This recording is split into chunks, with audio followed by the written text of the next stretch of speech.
Quranın ayələri tək olan Allaha ibadətdən və İslamın qanunlarından danışır.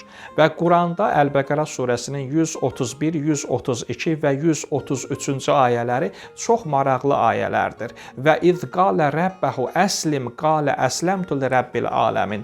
Rəbbin sənə təslim ol dedikdə, o aləmlərin Rəbbinə təslim oldum demişdi. İslam kəlməsi ümumiyyətlə sələmə sözündən götürülür. Mənası təslim olmaq deməkdir. Qərb alimləri bu günləri deyirlər ki, din yaranmışların yaradan qarşısındakı Allah, cəmiyyət və özü qarşısındakı mülahizələr toplusudur. İbrahim də, Yaqub da öz oğullarına vəsiyyət edərək dedilər: oğullarım, həqiqətən Allah bu dini sizin üçün seçmişdir. Siz də müsəlman olaraq ölməlisiniz. Ümumiyyətlə, dinin mahiyyəti nədir?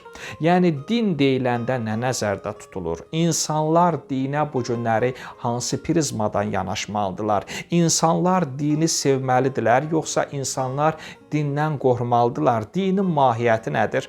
İslamın əsasları təvhiddir, ədildir, nübüvvətdir, imamətdir, məaddir. La ilahə illallah, Muhammedən Rasulullah, Əmirəl-Mömininə, Əliyyən Vəliyullah kəlməsini deməklə yalnız insan bunu dildə deməlidir, yoxsa əməldə göstərməlidir? Ümumiyyətlə, dinin mahiyyəti nədir?